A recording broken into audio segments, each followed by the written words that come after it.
Rekhat structure is a giant formation in the Sahara that looks exactly like a giant bullseye. It's so wide that you can see it from space. Even the CIA got interested in it. In 1965, they planned a flyover looking for geomagnetic anomalies. The findings are still classified. Perhaps the theories are true, and this place is truly the lost city of Atlantis. Now, Atlantis supposedly sank beneath the waves, but recent discoveries are pointing us in a different direction. This is an ancient story that goes far back in time, and Plato was the first to mention it. The place had loads of greenery and a curious structure: 3 concentric circles of land surrounding 2 circles of water.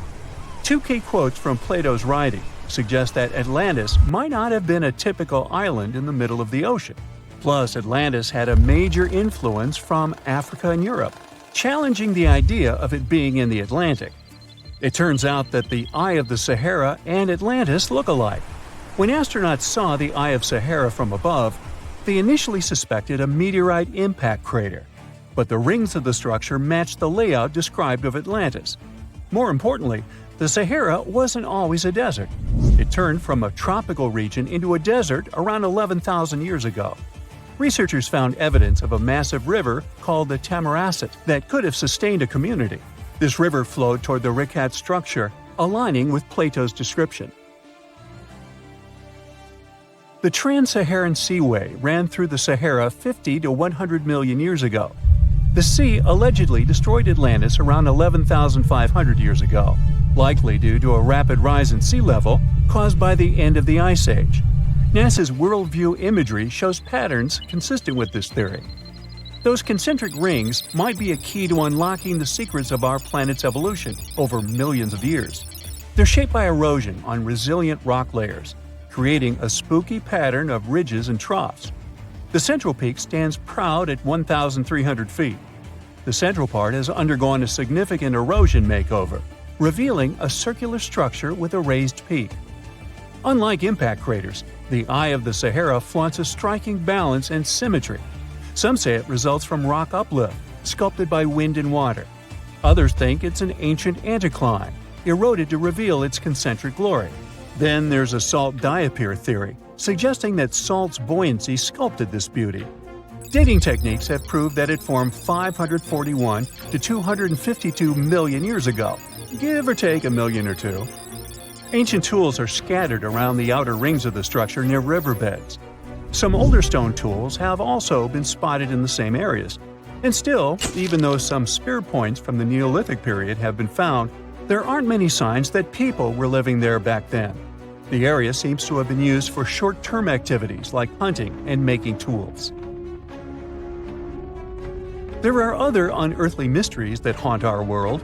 One such enigma is in Norway: the ominous Hessdalen light phenomenon, also known as the Valley of Lights, leaves scientists confused. This valley is 10 miles wide. It's quite isolated, but a peculiar blue box sits high on the hillside, equipped with cameras scanning the valley. The unsettling saga began in the 1980s, when the night sky over Hessdalen erupted with burning fireballs, a recurring spectacle that sent shivers down the spines of those who witnessed it. This wasn't a fleeting occurrence, rather it became a regular thing. Terrified locals reported encounters with these unexplained luminous phenomena, some of which happened near their homes. Unease spread like wildfire. At its peak, there were about 20 sightings every week. The phenomenon made its way into newspapers, magazines, and media worldwide. Soon, people flocked to the valley, hoping to see the lights themselves. In 1984, experts joined the fray, armed with sophisticated instruments like magnetometers, radiometers, and other ometers. What they encountered was mind-bending, lights that defied explanation. Some moved at a leisurely pace, while others raced through the sky at an astonishing 19,000 miles per hour. People tried to explain these lights: airplanes, distant reflections, ball lightning, satellites, planets, meteors. But the speed and how these lights danced ruled out all those theories. We're slowly approaching another mysterious place. This is the greatest subglacial lake among Antarctica's 675 known lakes. It can easily hide unknown life forms. This lake is beneath the East Antarctic ice sheet. Dive about 2.5 miles under the ice, and there you'll see Lake Vostok, located at 1,600 feet below sea level. This lake is 155 miles long and 31 miles wide at its broadest point. With an average depth of 1,400 feet, it's also the world's sixth largest by volume. It's like an underwater city with lofty pillars and deep basins. The secret lake was discovered in 1993, yet it had been waiting to be found down there for over 2,000 years, collecting ancient secrets. In 2012, scientists drilled through the ice, creating the longest ice core ever. They pierced the ice all the way to the lake's surface. The year 2013 brought an unexpected twist when the tranquil waters erupted during the extraction of an ice core, mixing with drilling fluids. Then they got a pristine water sample in 2015. Some believe there might be previously unknown life forms down there, since it's a fossil water reserve that's been untouched for millions of years.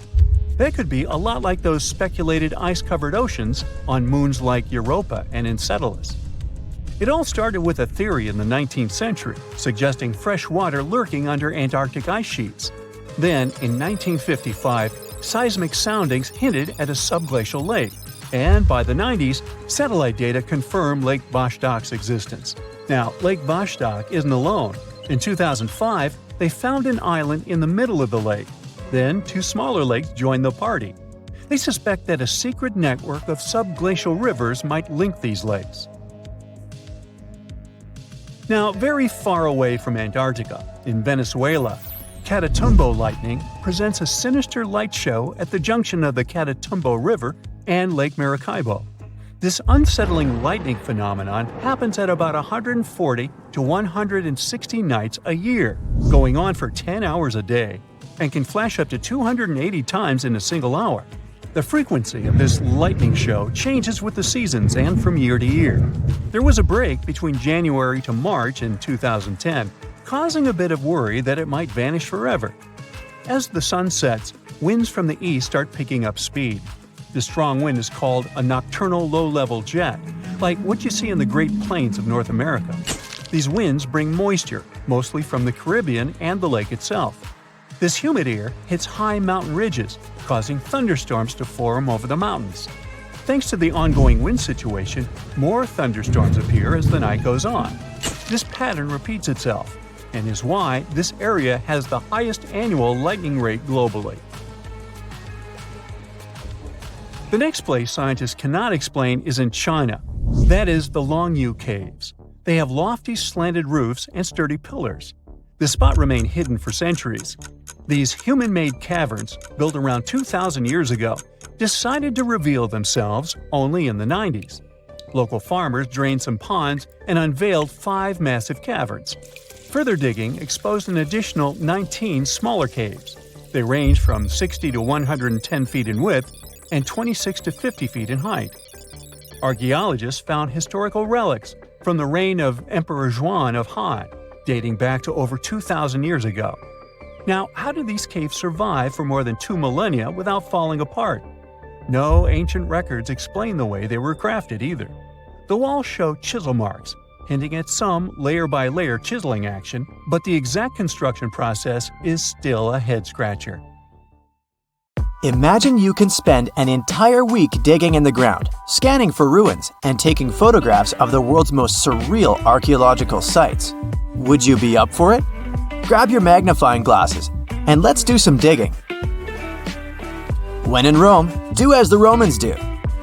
Walk around the city stumbling upon ancient history, So you're strolling around Esquiline Hill on a sunny afternoon. You have just finished your 3rd gelato when you suddenly see it. The magnificent Domus Aurea, or Golden House, for the non-Latin speakers. The Roman Emperor Nero ordered to build this huge palace back in 64 BCE. The construction finished in 68 BCE. In its glory days, it occupied an area 3 times the size of the Vatican City. The building had gold leaf decor, semi-precious stones, and tons of frescoes. There were over 300 rooms in the palace, some of them overlooking the beautiful vineyard and animal-filled woods nearby. It held an enormous 100-foot statue of Nero himself. The octagonal wall was the grandest construction in the complex. Originally, it was a banquet hall with waterfalls cascading down the back walls. The hall rotated around its axis day and night as petals fell from above.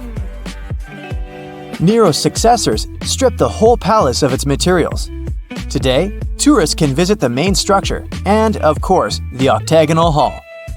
They excavated it, and you'll easily recognize it even with its bare walls. After flying halfway across the world, we're deep in the Cambodian jungle. Good thing you brought bug spray with you. Mosquitoes can get crazy in this tropical climate. Hidden among the forest is the city of Angkor. It was the capital of the Khmer Empire from the 9th to 15th century. FYI, the word Angkor means capital city in the Khmer language. The city became one of the largest in the pre-industrial world. Researchers say nearly 1 million people used to live there. Today, Angkor attracts visitors from around the world because of its stunning architecture.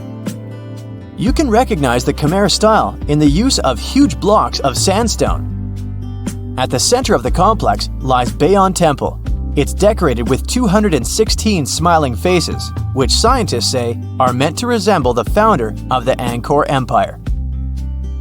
They believe the towers used to be decorated with gold, but today the site is a maze of vine-covered temples.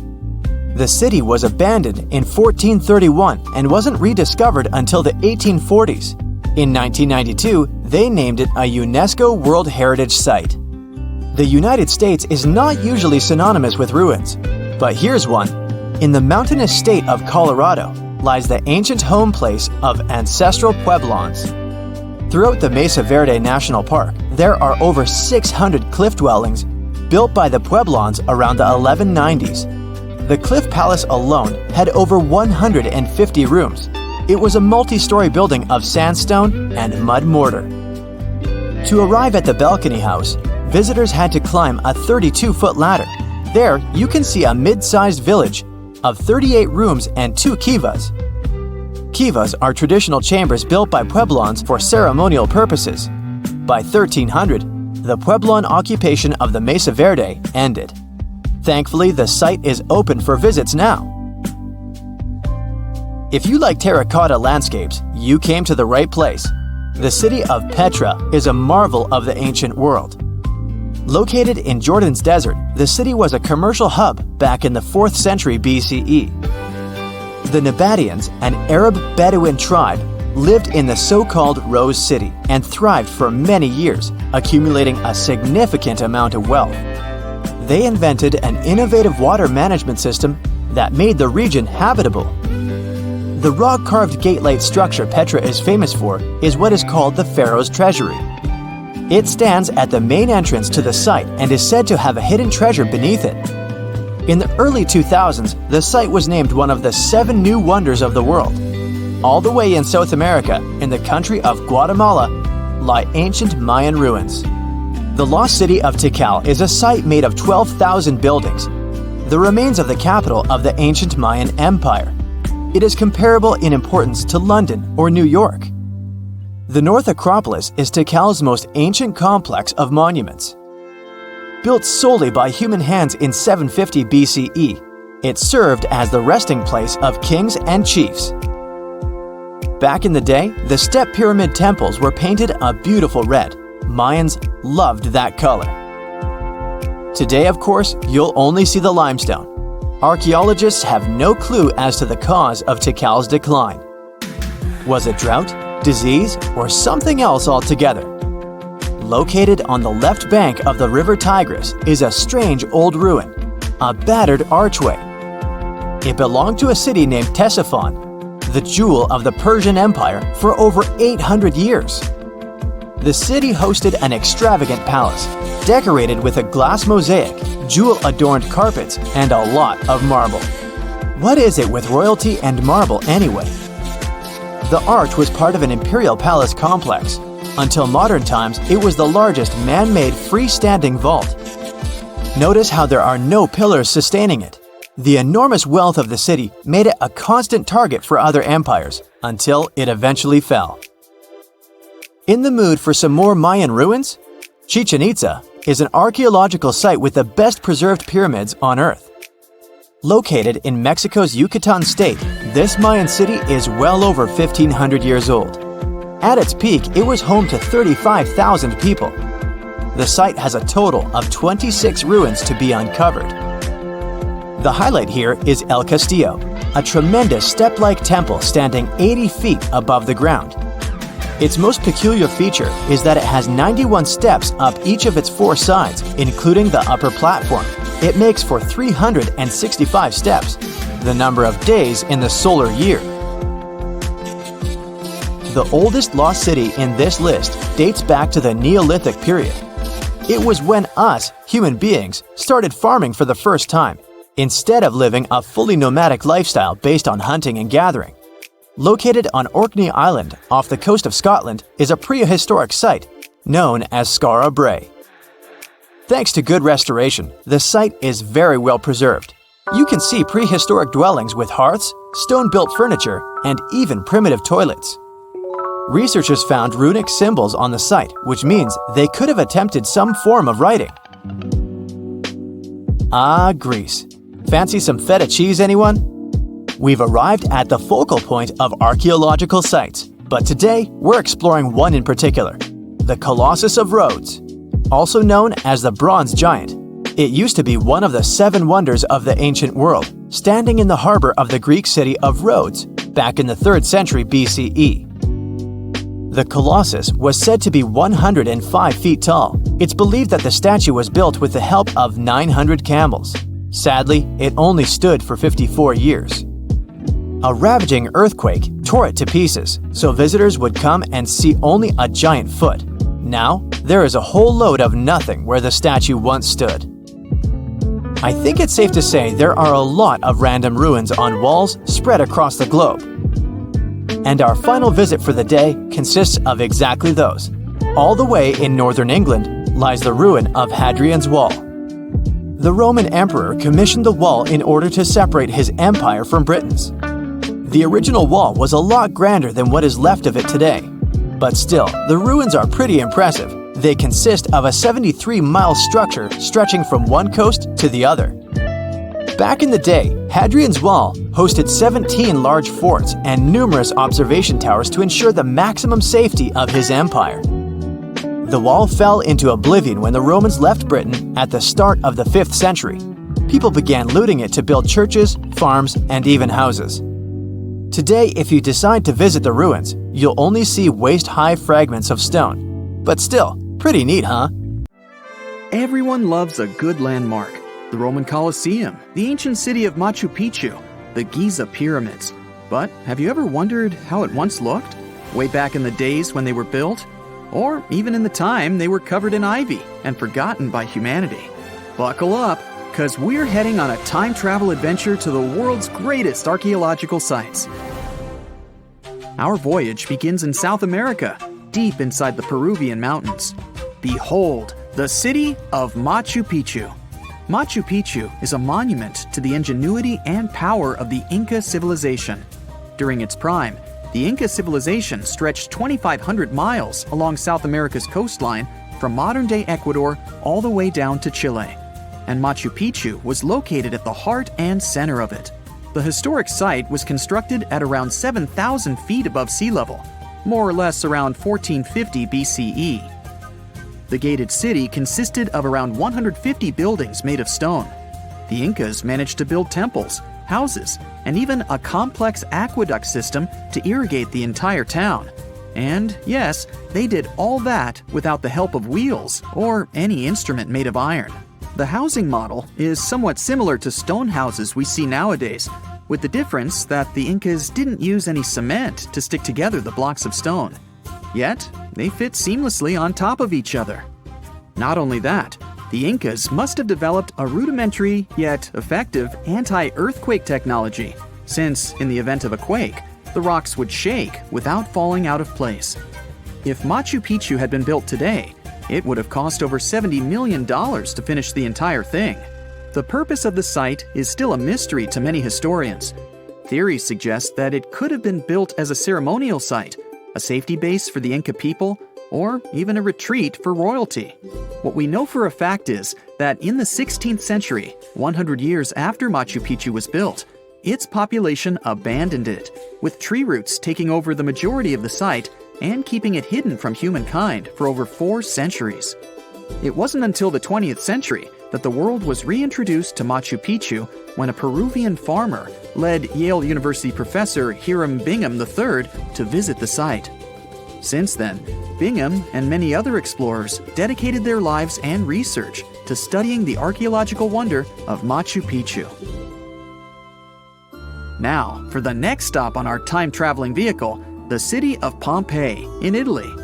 Pompeii has crowded our collective imagination for many years. The eruption of the Mount Vesuvius volcano in 79 AD and the destruction of an entire city is hopefully not something that will happen again. But I bet you're wondering, what did Pompeii look like on its last day? It took 18 hours for Pompeii's streets, markets, houses, and forums to be buried under millions of tons of volcanic ash. Thanks to some clever scientists, we discovered that the lava and ashes that covered Pompeii on its very last day actually helped to freeze the city in time. Different from ice, the cloud of ashes did not preserve the city intact, but as the items disintegrated over 2,000 years, they left voids under the earth. Archaeologists found that if they filled these voids with plaster, the shape of the buried city would soon reveal itself.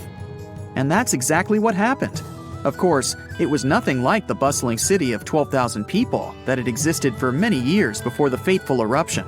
Pompeii was a vibrant and rich municipality. The site's ruins revealed that many areas of Pompeii boasted impressive houses, some with balconies, which was a sign of great wealth at the time. And, believe it or not, even some artwork survived the eruption.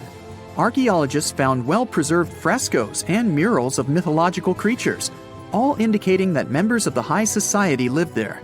Ruins show the city even had thermal baths and showers made with luxurious materials. Oh, and apparently, the people of Pompeii had amazing teeth. Yes, archaeologists could see even that tiny level of detail from the plaster molds they recovered from underground. Still in the Italian territory, we find one of the world's biggest tourist attractions, the Roman Colosseum. It was built as an amphitheater during the reign of Emperor Vespasian, around 70 AD. It wasn't until 80 AD that Vespasian's son, Emperor Titus, inaugurated the Colosseum. The monument was something to behold, with 157-foot-tall walls, over 80 entrances, and the capacity to host 87,000 people. All social classes and groups were welcome at the Colosseum, and this partly explains why it flourished for so many centuries. During the decline of the Roman Empire, around the 6th century AD, the Colosseum started being neglected and abandoned. The monument was looted, and some of its columns and stones were used to build infrastructure elsewhere. Only 1/3 of the original Colosseum still remains, and if it's big now, imagine what it once was. Greece was home to one of the world's largest empires. At the height of this empire, literally and historically speaking, more or less 2,400 years ago, the Greeks built a citadel known as the Acropolis. The Acropolis, which is composed of historical buildings, is considered to be one of the biggest landmarks of Western civilization to date.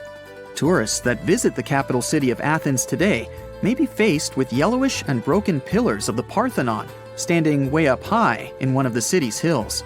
But way back when it was built, between 447 and 432 BCE, the imposing and majestic Parthenon was purely white, as the entire monument was built with gleaming white marble. The statues inside were made of gold. The Parthenon is a 23,000 square foot temple held up by 69 marble columns. The largest blocks of marble are massive, weighing around 10 tons each. And the most surprising fact is that the marble didn't come from Athens, but from a nearby site that stood 10 miles from the Acropolis, known as Mount Pentelicon.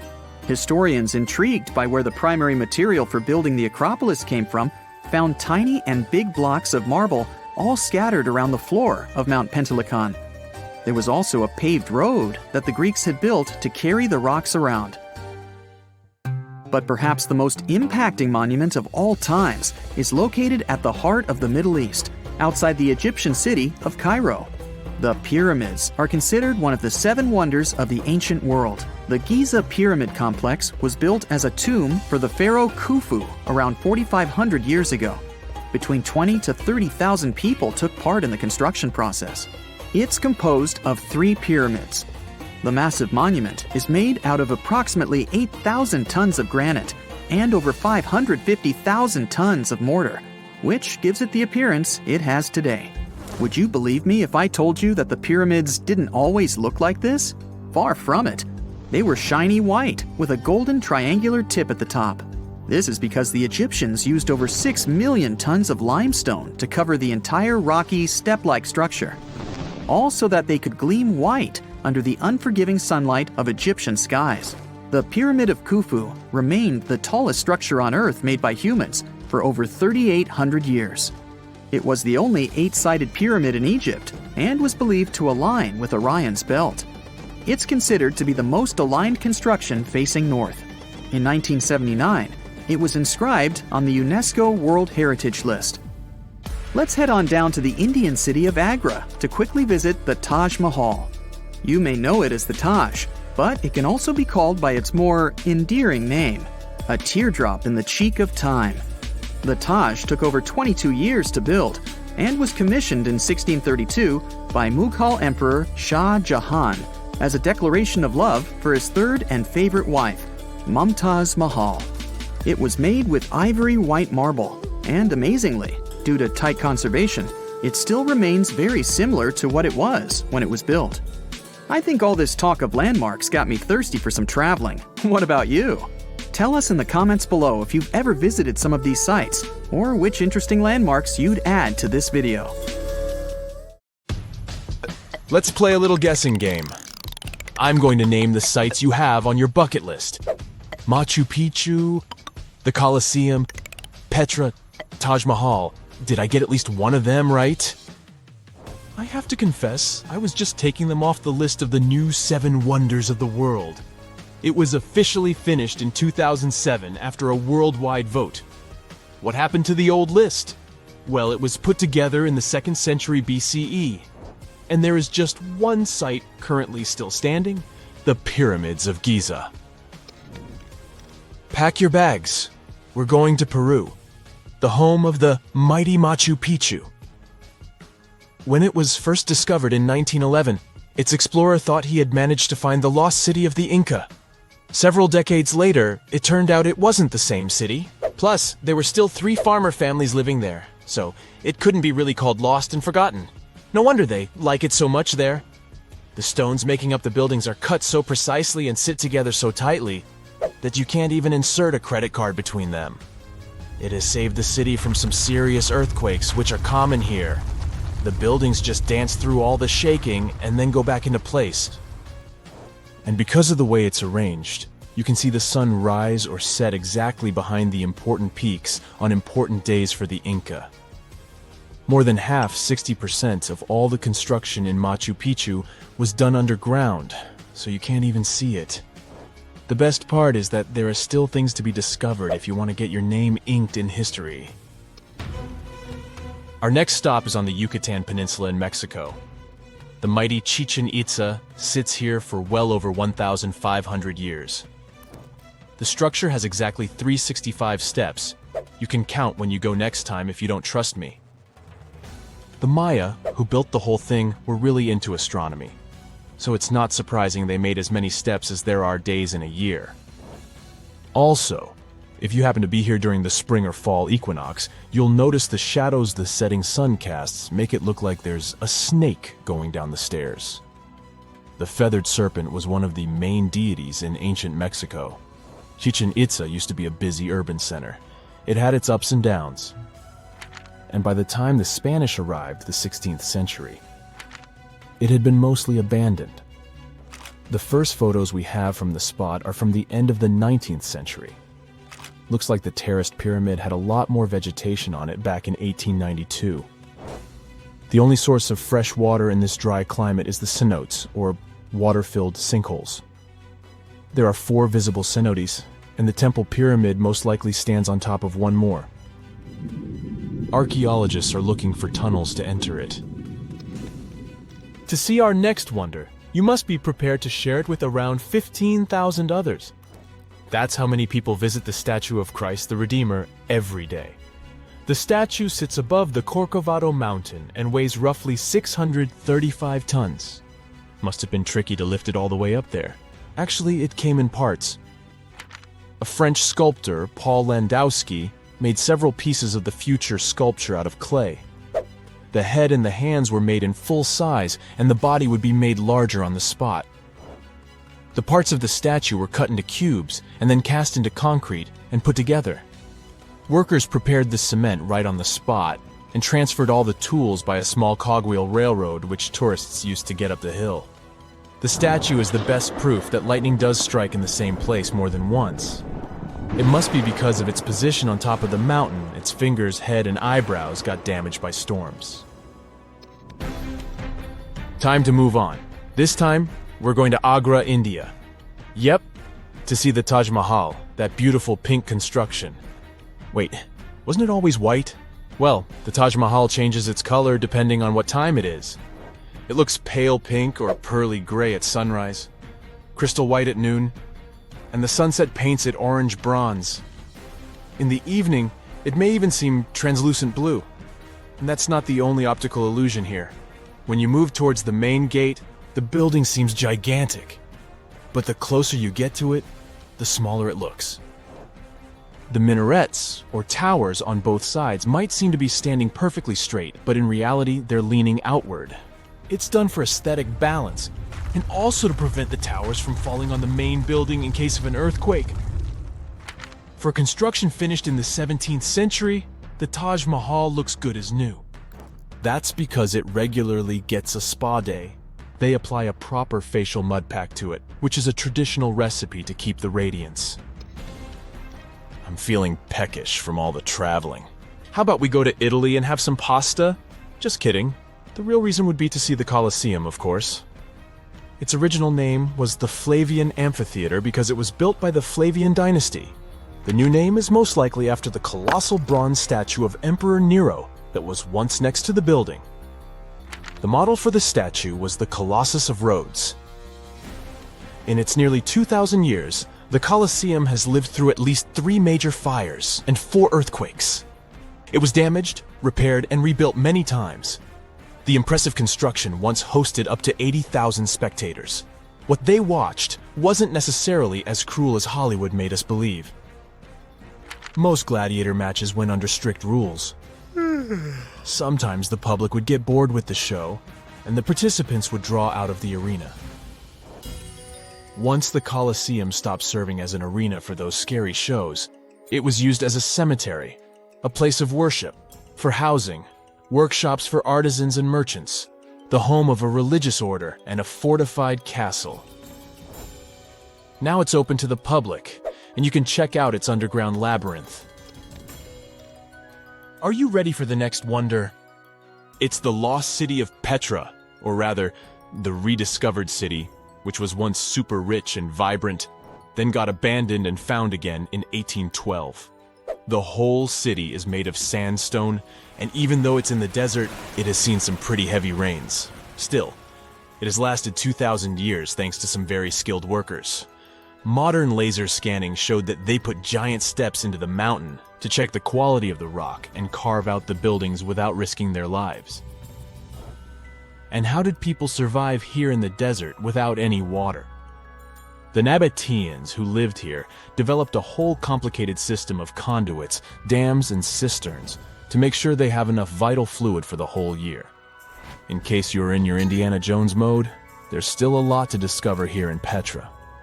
Archaeologists believe we only know 15% of the city by now, and the rest is still hidden underground. Let's finish our tour with the largest human-made project in the world. Yep, I'm talking about the Great Wall of China. It stretches for over 13,000 miles from the Bohai Sea in the east all the way to the Gobi Desert in the west.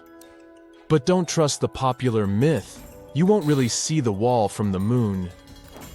It took over 2,000 years to finish, and a good amount of building materials, mostly bricks and cut stone blocks.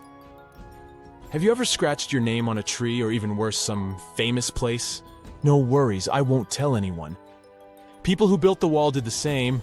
Some of the bricks, which are mostly from the Ming Dynasty, have some data like production location, brick household name, and the responsible officials. This was a form of quality control. If something happened to any of the bricks, it would be easy to find out who to blame for it.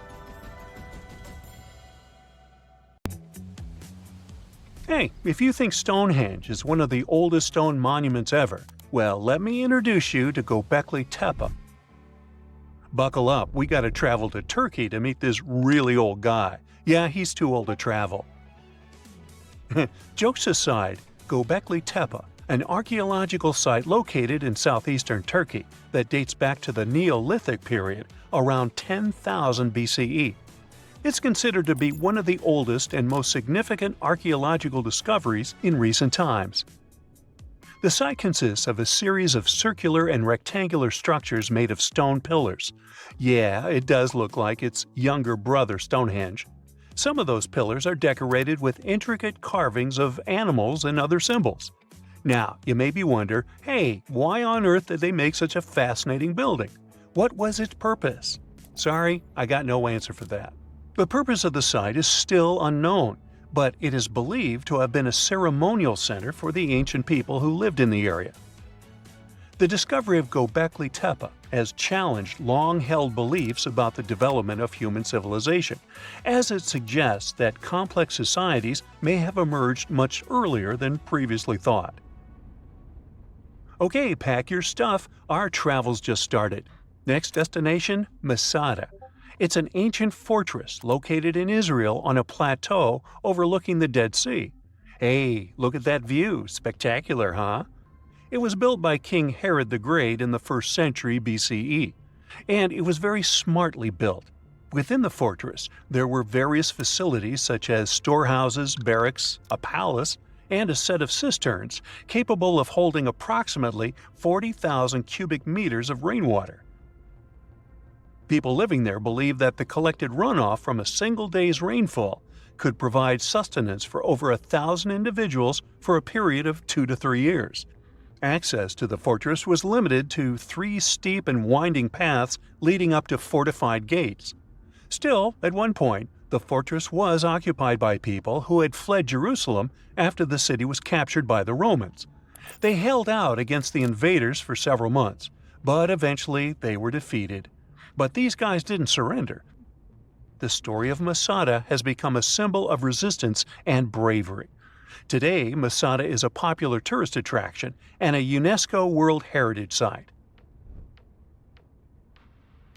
The next flight is going to be short. We're popping over to Egypt to see the Karnak Temple Complex. It's a vast ancient Egyptian temple complex located in the city of Luxor, Egypt. It was built over a period of 2,000 years and covers an area of more than 200 acres. The complex is dedicated to the worship of the deity Amun-Ra. Wait a minute, that should be Amun-Ra, and it was one of the most important religious centers in ancient Egypt. The Karnak Temple consists of several temples, chapels, and other buildings, including the Great Temple of Amun, the Temple of Khonsu, and the Temple of Ptah. Ptah! The Great Temple of Amun is the largest and most impressive temple in the complex, with massive columns, statues, and other decorations. One of the most famous features of the Karnak Temple complex is the Avenue of Sphinxes, which is a long avenue lined with Sphinx statues that leads from the entrance of the complex to the Great Temple of Amun. Another notable feature is the Hypostyle Hall, which is a massive hall with 134 columns that are over 70 feet high. The Karnak Temple Complex is a popular tourist attraction and a UNESCO World Heritage Site. It's considered one of the most important archaeological sites in Egypt and provides a fascinating glimpse into the religion and culture of ancient Egypt. Hey, we can't hop on the next flight and leave Egypt until we see the Pyramid of Djoser. It has another name, by the way. It's also known as the Step Pyramid. This ancient Egyptian site is located in Saqqara. It was built during the 27th century BCE for the pharaoh Djoser by his architect Imhotep, who is considered one of the most important figures in Egyptian history. People believe this pyramid is the first monumental structure built entirely of stone and is an important example of early Egyptian architecture. The pyramid originally stood at 203 feet tall and was surrounded by a complex of buildings and courtyards. It was constructed in 6 layers, each smaller than the one below it, giving it the distinctive step-like appearance. The pyramid was used as a burial place for Pharaoh Dozier and was surrounded by a vast necropolis that contained the tombs of many other important officials. The Grateful Dead?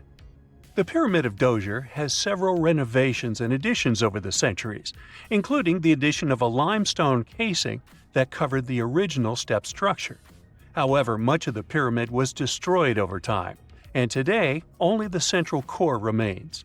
Despite this, it remains an important archaeological site and a popular tourist attraction in Egypt. Alrighty, we're ready to move on. There's one more pretty recent discovery we gotta see today. The Tower of Jericho was only discovered during excavations in the 1950s and 60s. It's an ancient stone tower located in the city of Jericho in the West Bank. Just like Göbekli Tepe, this one is believed to be one of the oldest stone structures in the world, dating back to approximately 8000 BCE. The tower stands at over 28 feet tall. It's made up of 2 main sections, an inner tower and an outer tower, which are connected by a series of stairs. The purpose of the Tower of Jericho is not entirely clear, but it is believed to have served as a defensive structure or a watchtower. It may have also had religious significance, as it was located near a sacred spring. The Tower of Jericho is a significant archaeological site and has provided valuable insights into the early history of human civilization. It's open to visitors and is a popular destination for tourists interested in ancient history.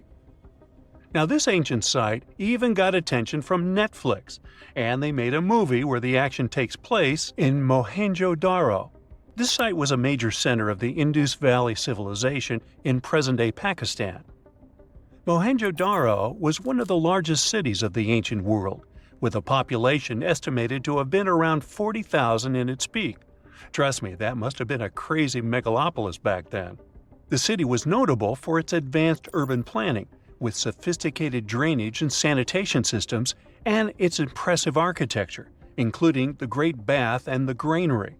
Mohenjo-Daro was abandoned around 1900 BCE, and its ruins were only rediscovered in the 1920s. Today, it is a UNESCO World Heritage Site and an important archaeological site for the study of ancient South Asian civilization. We're heading to a teeny-tiny country that has quite an impressive history. Welcome to Malta.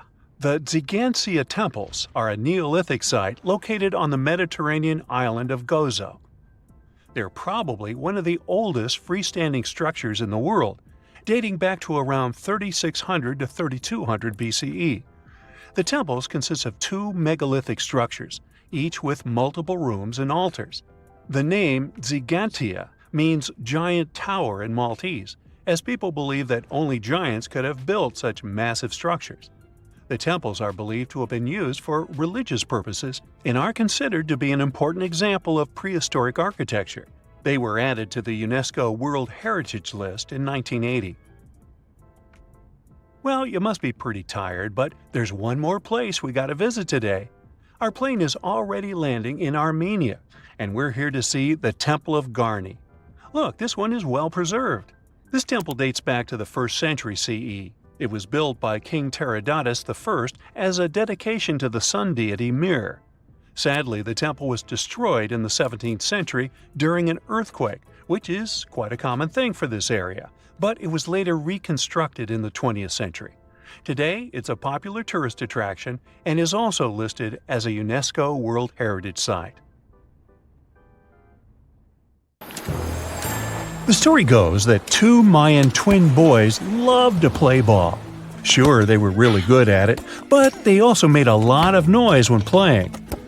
The lords of the underworld soon became bothered by the sound and summoned the 2 boys to the underworld, a place the Mayans called Xibalba. As soon as the boys reached their gloomy destination, the lords of the underworld began putting them through a series of tests. Soon enough, the inexperienced twin boys failed the tests and lost their lives. But this was not in vain. This sad event resulted in the appearance of a beautiful fruit tree.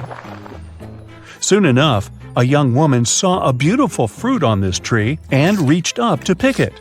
Legend has it that soon after that, she gave birth to another set of twin boys named Hunahpu and Xibalaqui. Just like their ancestors, these twins were great ball players, but they were equally as loud, and the lords of the underworld became annoyed again. They decided to ask this pair of twins to come to play a game in the underworld, hoping to get rid of them too. When the twins arrived, the lord sent them through a number of frightening places. The first one was the House of Gloom, which was very dark. They then passed through the House of Knives, where they had to avoid getting injured. The twins then built a fire in the House of Cold, so that they didn't freeze, and ran through the House of Jaguars, where they tricked the animals into not eating them. Finally, they entered the House of Bats, where they seemed to have lost their luck. One of the bats managed to run off with Hunahpu's head. The lords then challenged the twins to play ball with them, but the boys were clearly at a disadvantage. Xibalaqui placed a turtle on Hunahpu's shoulders to make up for his lost head, and they began playing.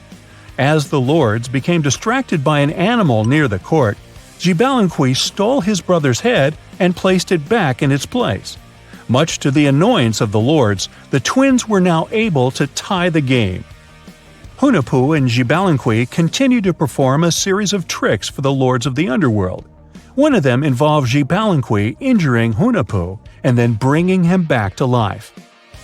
The lords were so impressed by the twins' performance that they asked them to do the same trick on them. Of course, the twins agreed, but after performing their trick on some of the lords, they refused to revive them. Seeing what had happened, the lords of the underworld admitted defeat and begged for their lives, promising not to intervene in the lives of people ever again. Hunahpu and Xibalaqui were happy to have avenged their ancestors and gained the respect of the lords.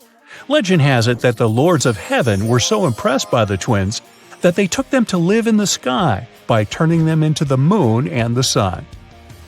The Maya civilization was one of the most dominant indigenous societies in history, and their folklore and traditions are still discovered and studied today. They used to live in a territory called Mesoamerica. It was made up of modern-day Mexico and parts of Central America like Guatemala, Belize, Honduras, Yucatan Peninsula, and El Salvador. They lived from 1800 to 900 BCE and up to 900 to 1500 CE. Apart from their impressive legends, the Maya were very skilled inventors. They're known for their calendars, writing systems, farming methods, and sports. Their writing, for example, was found preserved on buildings and stone monuments, as well as in rare books and pottery. It's a system made out of more than 800 hieroglyphics in various combinations. Each of those signs was said to represent a syllable. Their writing system was deciphered by accident by Tatiana Proskorakov, an American woman who initially studied to be an architect. Since she didn't find a job in her field, she eventually became a Mayanist in her own right, despite not being academically trained. She was the first to notice that the Mayan upended frog glyph meant birth, and that their toothache glyph meant the date when the king ascended to the throne. It made it easier for scientists to pinpoint birthdays, as well as the names of the rulers of a specific Mayan dynasty. They also invented the concept of zero, which is seen as one of the greatest innovations in mathematics, physics, and human history altogether. Sure, even back then, people understood the idea of having nothing, but the concept of zero as a number is a relatively new invention. A fun fact about Mayans is that they really liked hats. The bigger your hat was, the more important you looked. Not only was it a sort of fashion statement, but it also made them look taller, which was a big deal for their aesthetic. The Mayans also came up with one of the most intricate and complex calendars in human history. It was the first to use 0 as a placeholder. Their calendar ended on December 21st, 2012, which led some people to believe that it translated to the end of the world. Obviously, that was not the case. It just so happened that the date coincided with the end of a Mayan cycle of years.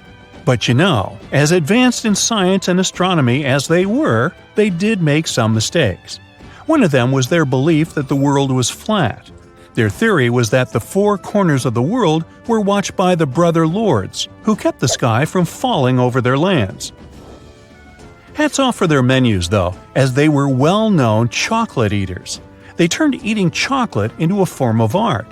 The drink they made wasn't really like the hot chocolate we enjoy today, though.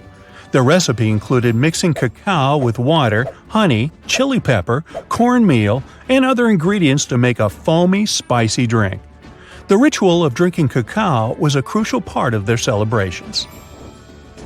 We're not done discovering all the amazing parts of their architecture and civilization. It was only a few years ago that a Maya pyramid was found at Tonina, in the Mexican state of Chiapas. It was estimated to be more than 1,000 years old. The reason why it escaped archaeologists for so long was that it lay hidden under what was believed to be a natural hill. The ruins of 2 Mayan cities have been recently discovered in the Mexican state of Campeche. Why didn't we find them until now?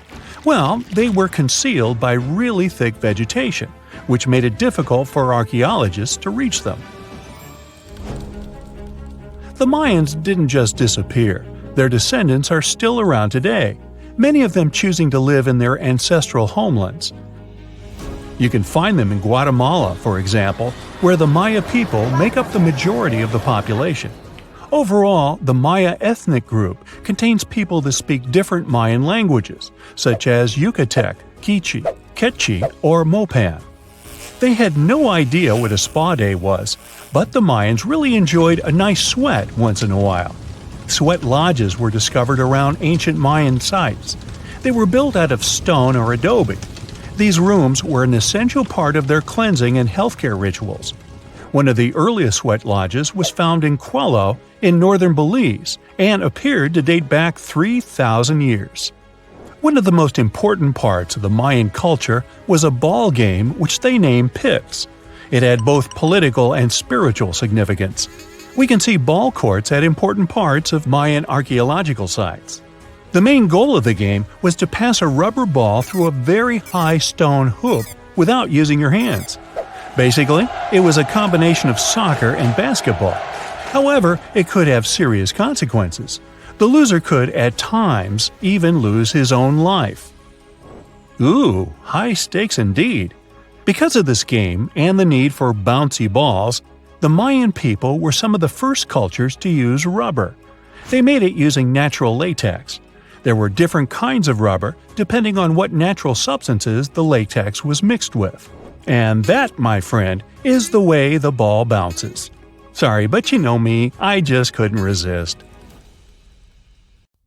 Ever since Plato wrote about the allegory of Atlantis, humanity has been fascinated with the possibility of the discovery of a thriving underwater civilization. Fancy joining me on a trip to a few historic underwater sites? Let's see what we can find out about ancient civilizations. The first one on our list is what is being called the underwater Stonehenge. Scientists have recently discovered a mysterious pile of cairns that stretch for miles under the shimmering waters of Lake Constance at the borders of Switzerland, Germany, and Austria.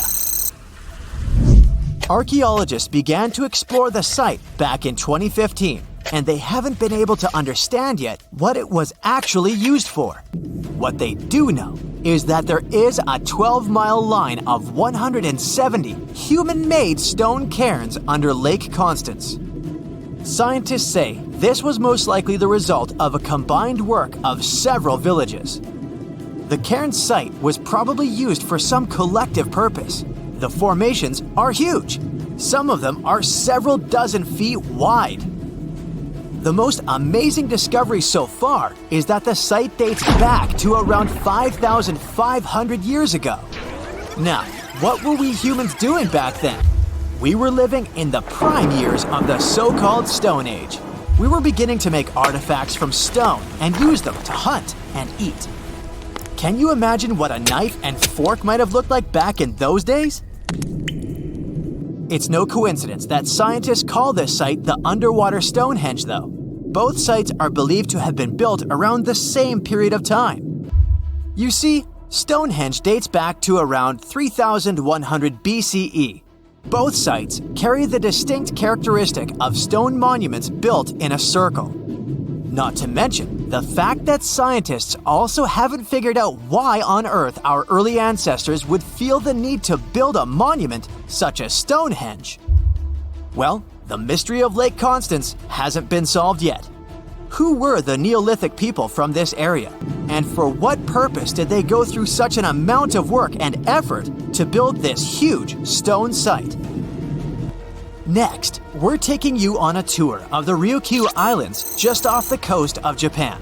You're diving deep down to an archaeological site. But I should warn you, the waters of the Pacific Ocean are far from smooth. It doesn't take long before you see a huge structure, thanks to the sunlight shining down on the seabed. At first, it looks like Machu Picchu's ruins located across the globe in Peru. As you approach the site, you slowly figure out its forms. A pyramid-shaped structure, arches, staircases. It's something that could have easily been a palace or a castle. Could this be a sign of human activity? What you've just seen is known today as the Yonaguni Monument. It also goes by the name of Japan's Atlantis. The entire monument is about the size of 5 soccer fields and the height of a 5-story building. Its most surprising feature is its expanse of terraces. Explorers and scientists believe that Yonaguni might be 10,000 years old. But whether it's a human-made structure or a natural formation is still under debate. For Japan's top marine geologist, Professor Masaki Kimura, Yonaguni is the heritage of a lost civilization. Kimura has dived to the bottom of the ocean to explore the ruins over 100 times over the past 10 years. According to him, there are clear signs of human activity down there. On the monument's surface, there is a triangle-shaped concave that is a historical symbol of water fountains in the region. There's also a giant turtle carved on the eastern side of the structure.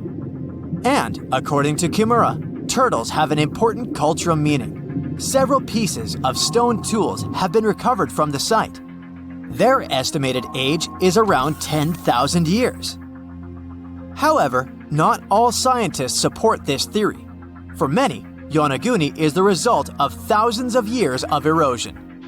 The fact that the monument is composed of one massive rock leads them to believe it's not human-made. The defined edges and flat surfaces resemble a natural formation in Northern Ireland, known as the Giant's Causeway.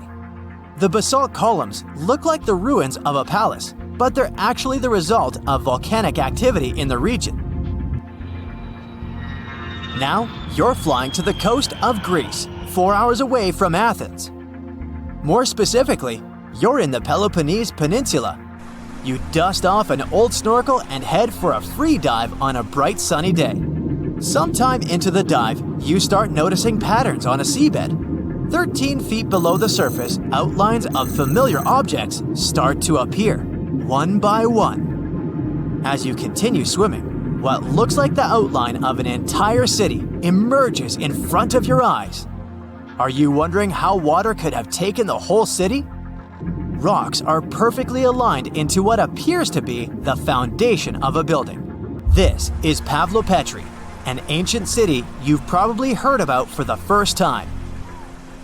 It was discovered by Nicholas Fleming, a British oceanographer, when he was on vacation in Greece. He had heard rumors about Pavlopetri's existence and indeed found several artifacts on the seafloor. He went back to the area a year later with the team. They found a site filled with pots, storage vessels, and tools. A kernstone, for instance, is a tool used for grinding grains and turning them into flour. Multiple amphoras indicate that this settlement dates back to the Bronze Age, 5,500 years ago, when people started living in towns. The settlement is believed to have existed for over 2,400 years. Today, Pavlopetri is considered the oldest submerged town ever discovered, and what's impressive is that it wasn't a simple village. It was a vibrant port city with stone buildings, a marketplace, streets, and even squares. The next stop on our voyage is one of today's most famous underwater cities that has been turned into an archaeological park. The city of Port Royal in Jamaica exists only below the surface, but in 1692 it was one of the wealthiest cities in the Western Hemisphere. Port Royal was the center of the British Empire at the time and an important trade city that attracted people from all over the region. It was also home to real-life pirates of the Caribbean. On the morning of June 7, 1692, the people of Port Royal met a different fate than they had probably expected. The city woke up shaking. People were thrown out of their beds by the power of a massive earthquake, ranking 7.5 on a Richter scale. One survivor said he had seen Earth opening up and swallowing the whole town. What he said could be true, as the city was mainly built on sand. The ground swallowed buildings, roads, you name it. Geysers erupted, and finally, waves as big as 10-story buildings hit the city. About 33 acres of the city disappeared under the water. Amazingly, most of its 17th century remains are still in good condition under 40 feet of water. Archaeologists have found taverns, storage rooms, kitchens, and recreational buildings used for diverse purposes. You can also see a grand lion statue, a submerged bridge, and many picturesque arches. Of course, I saved the best for last: India. Just off its coast lies another sunken marvel. A site known as the Lost City of Cambay is located in the Gulf with a similar name. It remained undiscovered until 2001, when the National Institute of Ocean Technology made a routine water assessment. With the help of sonar technology, which sends a wave sound to the bottom of the sea, they found something far beneath the surface. Images showed well-defined geometric shapes spread along a 5-mile stretch. The remains date to more than 9,500 years ago, meaning this civilization was lost at around the end of the Ice Age. Debris recovered from the site included construction material, pottery, beads, sculptures, and even bones. Scientists argue whether these artifacts are indeed from the site, but if they truly are, then the lost city of Cambay might be the oldest civilization in the world. It was the summer of 1949. Young geologist Vadim Kolpakov was on a mission to Siberia. His job was to draw a geological map of the area. While on duty, he came across something so mysterious and remarkable, it continued to puzzle experts decades later. Though it's now more famous as the Potomsky crater, locals had dubbed it Fire Eagle Nest, probably because it looks like a giant bird nest sitting on the hill.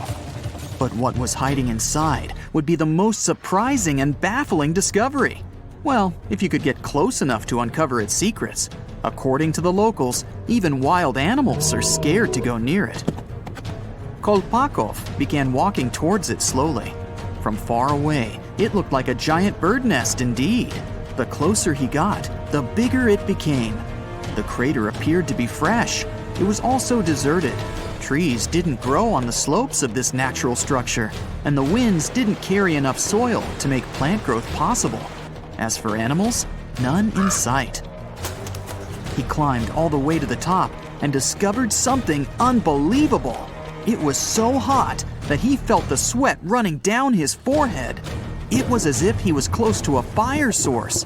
His first thought was that this thing is volcanic. When he looked down, he was met with a perfectly circular mound in the middle. The round hump in the center of the crater was around the height of your standard telephone pole. Such things don't appear in volcanoes, even in extinct ones, and there aren't any around here that link to this peculiar mount. Unable to solve the strange appearance of the bad place, Kolpakov went back home and told everyone about his discovery. What was once a local anomaly would soon become a worldwide mystery. The whole scientific community started digging and coming up with theories. A lot of experts agreed this must have been the work of a meteorite. So, they ran tests to see if a meteorite impact could create this double mound structure. The findings? The crater was likely formed by a falling, somewhat spherical object made from a dense material that could only exist in space. More experiments found that it wasn't just one object falling from space, but two. When the first meteorite hit the Earth, it exploded and formed the crater. Then, the second object followed, but it was slowed down by the first impact and sunk deep into the ground. But others objected, claiming that meteorites can't fly one after the other and hit the planet in the exact same spot. With so many questions still unanswered, more experts came to the Siberian taiga to take a shot at solving the mystery. One of them studied trees' rings and collected wood samples. They figured out that the crater likely appeared about 300 years ago. They also discovered that vegetation in this spot grew way faster than usual.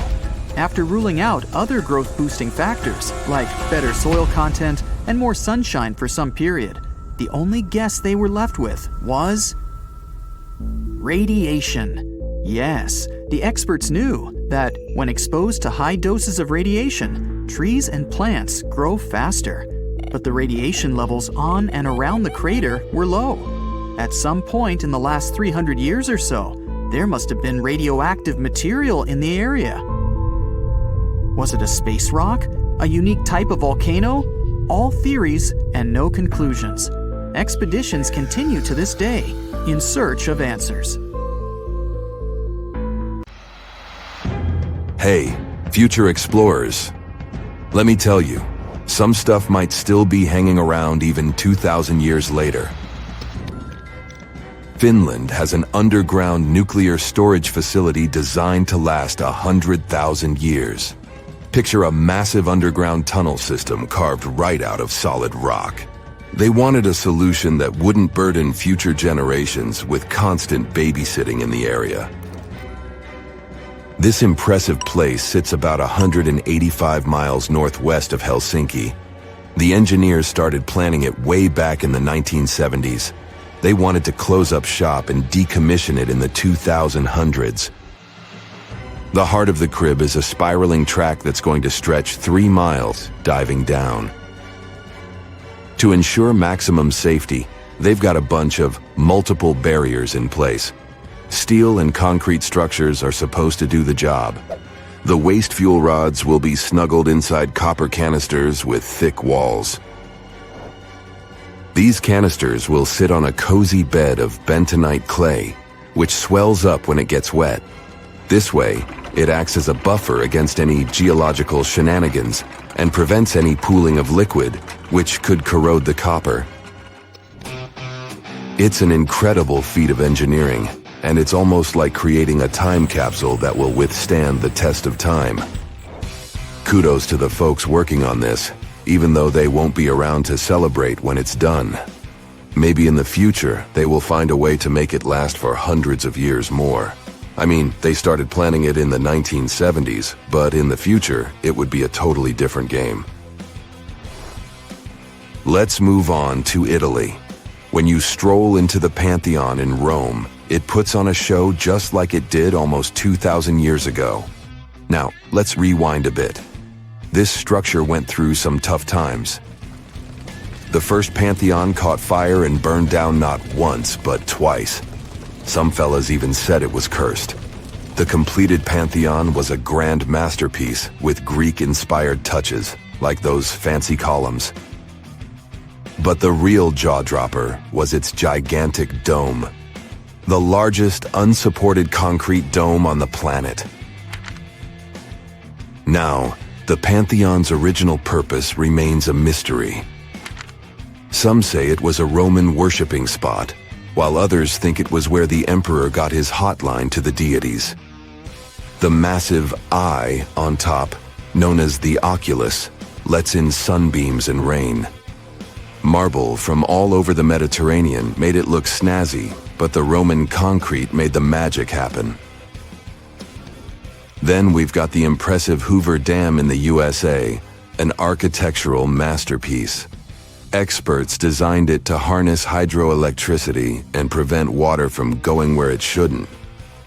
This dam is built like a fortress. Steel, concrete, and a lot of TLC keep it strong. Let's jet off to New Delhi and check out the Akshardham Temple, even though it's very young compared to the other structures I've mentioned. It was completed in 2005. It already has the characteristics of a building that can stand for a long time. During the construction, numerous ancient and modern innovations were used to ensure its endurability.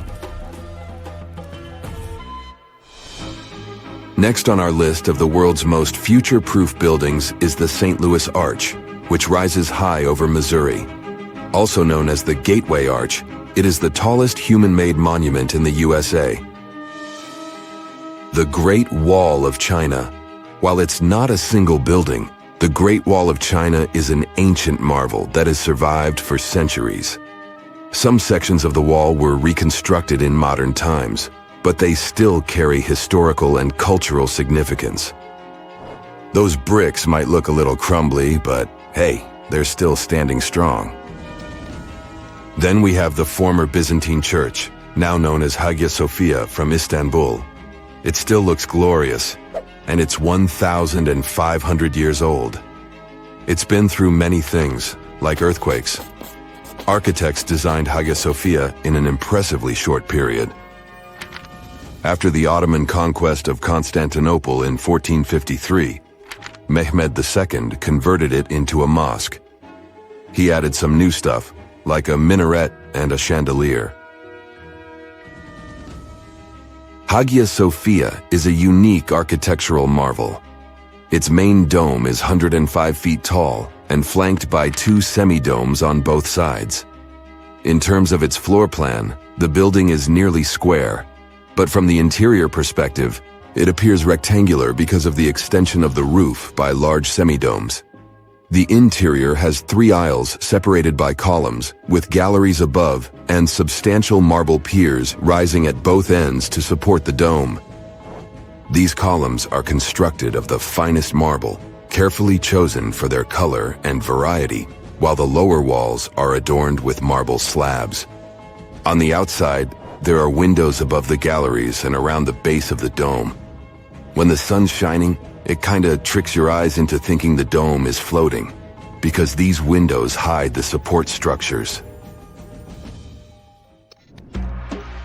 We couldn't have put together a list of the world's sturdiest buildings without mentioning perhaps the most famously enduring of them all, the Pyramids of Giza. They were completed around 2540 BCE. They've got the whole package: superior materials, genius engineering, and a design that puts all other structures to shame. The ancient Egyptians were all about building for eternity. They believed that the afterlife would last forever, so they made sure their tombs would too. The Egyptians threw in extra walls and other stuff just to be safe, even if they didn't fully understand the laws of physics. Now, let's shift our gaze to our time. Can today's skyscrapers beat the pyramids in the longevity game? The Burj Khalifa in Dubai is the world's tallest building. It boasts impressive engineering and architecture. Its reinforced concrete and steel structure, along with its iconic design, might help it withstand the test of time. Sure, skyscrapers are super tall and fancy, but they're not as sturdy as the pyramids. Modern skyscrapers need to deal with crazy winds, lightning strikes, and earthquakes too. Experts haven't agreed on this yet. Some say that if we take good care of them, they can last. But others think they'll eventually be torn down or abandoned. The verdict? Only time will tell. Alexander Rose and his team are up to something jaw-dropping. They're creating a 10,000-year clock in the Texan desert. But before we get into the nitty-gritty, let's take a trip to Japan. There, they have this fantastic tradition of rebuilding the Jingu Shrine with wood and thatch every 20 years for more than 13 centuries. It's to preserve the structures and pass on the craftsmanship to the next generation. But let's not stop there. Ancient artifacts and buildings from various cultures have survived the test of time, and each one has something to teach us. The Clock Project takes inspiration from these long-lasting wonders and aims to encourage us to think about our long-term future. Building a clock to last 10,000 years is no easy feat. The team must consider materials, location, and past examples of long-lasting structures. For instance, some of history's unique treasures survived simply because they were lost and found later. Going underground is another way to protect artifacts. Subterranean environments shield items from the elements and keep temperatures stable. But there's one pesky problem: water. It's always trying to sneak its way in. Materials matter big time when it comes to longevity. You see, everything ages because of oxidation, which means rusting. So, finding materials that can withstand thousands of years is vital. How long buildings can really last depends on the building's personality and purpose. Take those fancy office buildings, for instance. They're all about short-term commitment, designed to last only 30 to 50 years. Just like with any relationship, it takes effort to make something last longer. Regular checkups, maintenance, and repairs are the key to keeping the spark alive.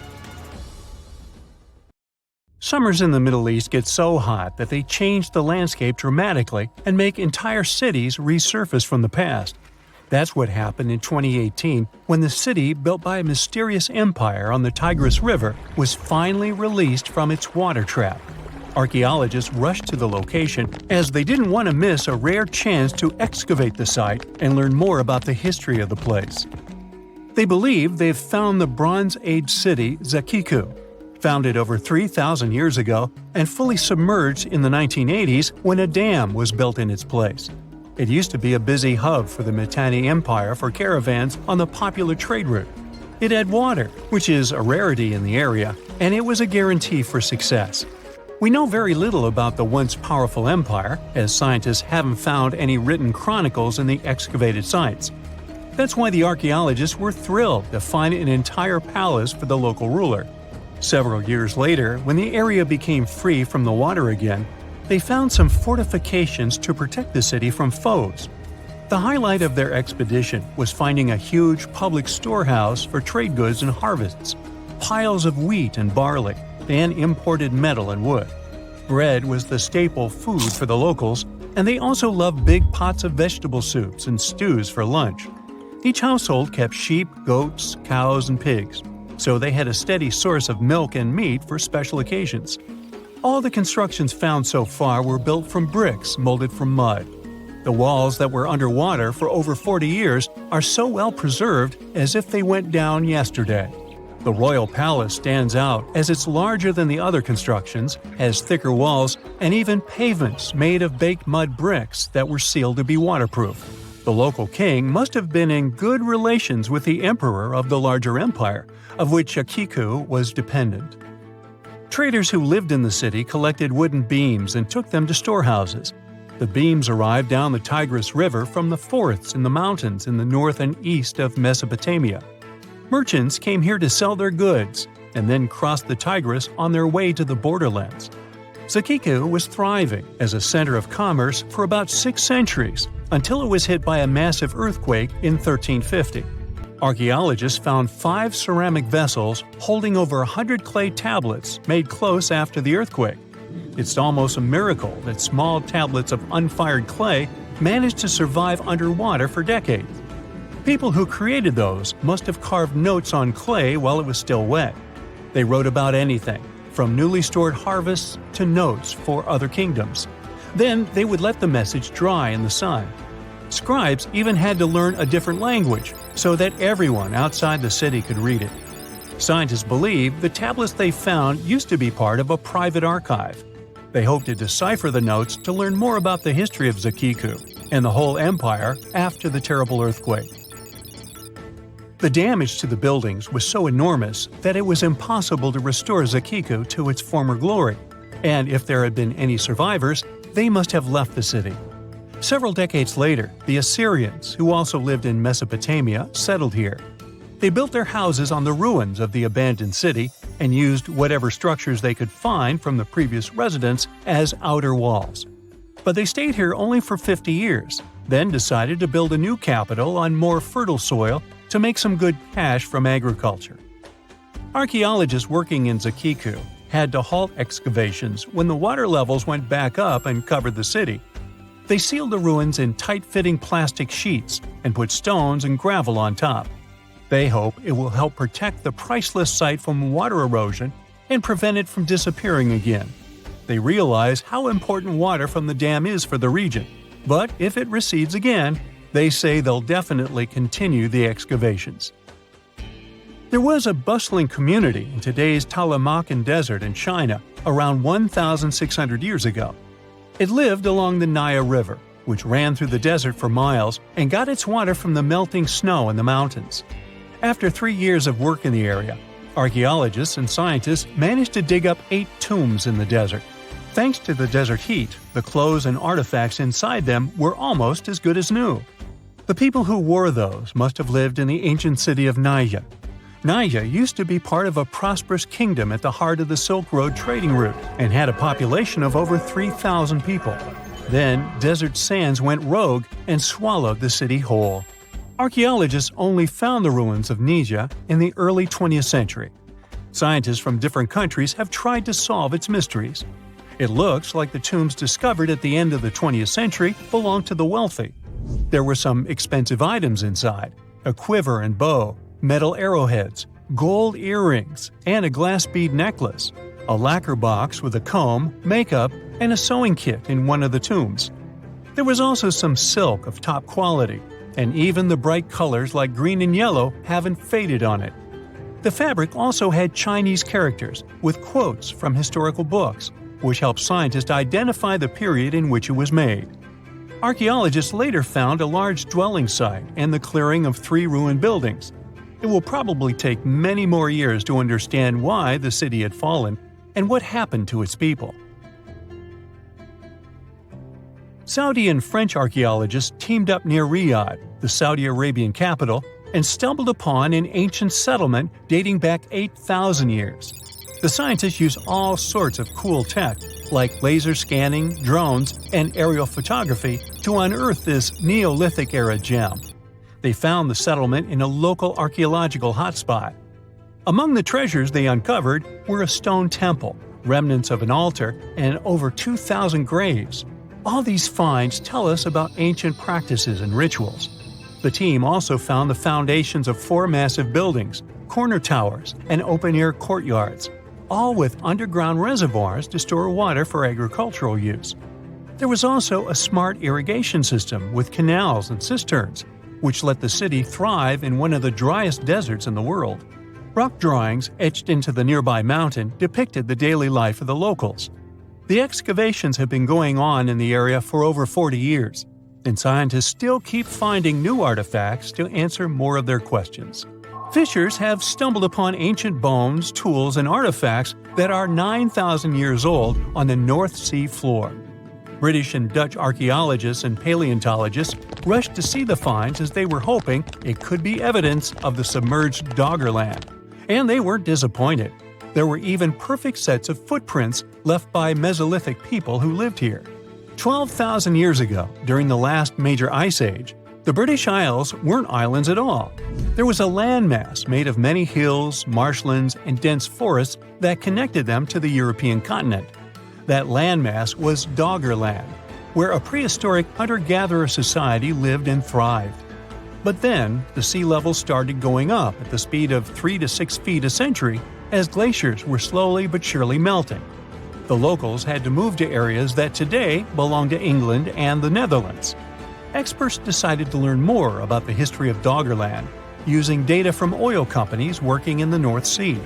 So far, they've created digital models of what the area of 18,000 square miles might have looked like before it vanished beneath the waves.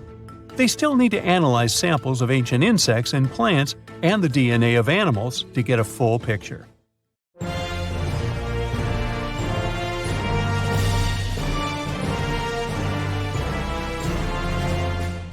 It's one of the most important national monuments of the United States, with over 500,000 visitors each year. The Washington Monument was constructed to commemorate George Washington, the first American president. But if you've ever looked at it closely, in person, or by Googling its pictures, you've surely noticed it has two different colors. Well, it's not a design choice, if that's what you're wondering. The Washington National Monument Society, the authority in charge of the construction, ran out of funding, and the project was put on hold in the 1850s. It took another 25 years for the authorities to resume the construction. They finished the upper two-thirds of the monument in 1884. Since they evidently used marble from a different location, given the time that had passed, it was difficult to envision how these materials would behave in the future. These two sections looked very much alike at first, but with time, mostly due to winds, rain, and erosion, they ended up having different hues. There's even a third portion of marble, which is noticeable only if you pay very close attention. The constructors initially went for a marble provider in Massachusetts, but quickly realized the colors didn't match. They had to switch to another supplier, but their mistake resulted in this third shade of marble. It's only noticeable up front, so people mostly think that the monument has two colors. The builders figured out the difference quite fast and found a type of marble that resembled the initial one. But the new material eventually turned to a different color too, mostly due to weather conditions.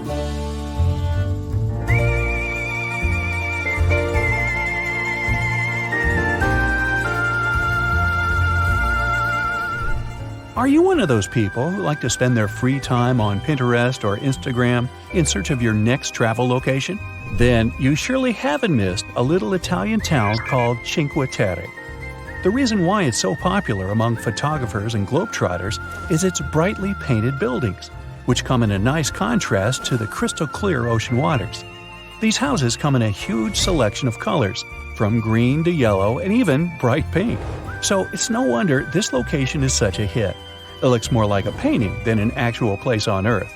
But why are these houses so gorgeously bright?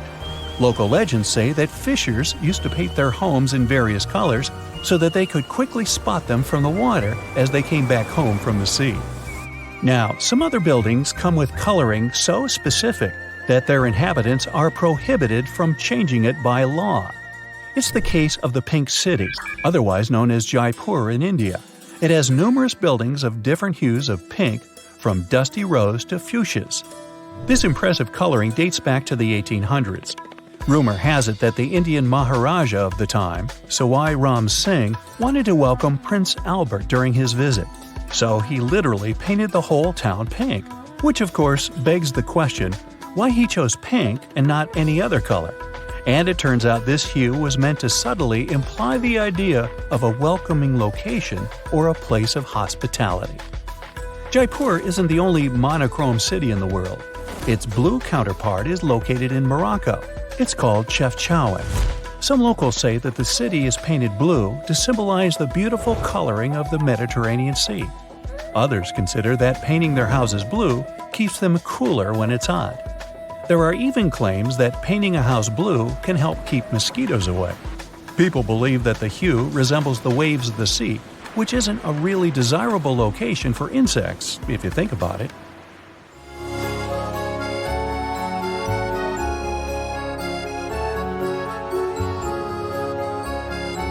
Now, this construction has become the undeniable symbol of the City of Love. The Tour Eiffel. I can smell a freshly baked baguette, can't you? Well, it turns out the Eiffel Tower has a little chromatic secret of its own. This famous French monument is painted chestnut brown these days, but it hasn't always been this color. The engineer who built the tower and also gave it its name was a man called Gustave Eiffel. He claimed that the initial paint used for the tower, a very bright red, was supposed to help protect the construction from rust, kind of like the Golden Gate Bridge does in San Francisco. But since it was built, the Eiffel Tower has had many different hues, like ochre, yellow, and several shades of brown. At one point, they even used the ombre paint effect. It made the tower look as if it was fading upon reaching the sky. I've hardly ever heard a more touching story than that of the Taiwanese Rainbow Grandpa. His name is Huang Yongfu, and his story begins in the late 2000s. Given he was officially the last resident, the local authorities were just about to bring down his small village in order to make room for a modern apartment complex. To cope with his sadness, the man started painting the walls of the houses in his village. He began with drawings of birds, cats, and eventually people. In 2010, a local university student found out about this little DIY project, and the rest was history. With the help of a fundraising campaign, this little village now attracts a staggering number of tourists each year, over 1 million. It's no wonder the local authorities eventually renounced their plans. While we're on the subject of beautiful designs, there's a library out there that actually looks like a giant bookshelf. No, it's not a scene from a fantasy movie. Somebody actually built that. One of the facades of the Kansas City Public Library looks like an ordinary row of books lined up on a shelf. Well, not really ordinary, since the books are 25 feet tall and 9 feet wide each. You don't need to be a book nerd to want to check this one out soon. The world's largest basket isn't meant for overweight cats. It's actually a building. Yup, there's a building out there that is actually shaped like a basket. You can find it in Newark, Ohio. It was initially built to serve as headquarters for the Longaberger Company, an American producer of handcrafted wood baskets. It's also renowned among professionals as one of the best-known examples of mimetic architecture. That's a type of design where buildings are constructed to mimic their function or purpose. The building covers 180,000 square feet.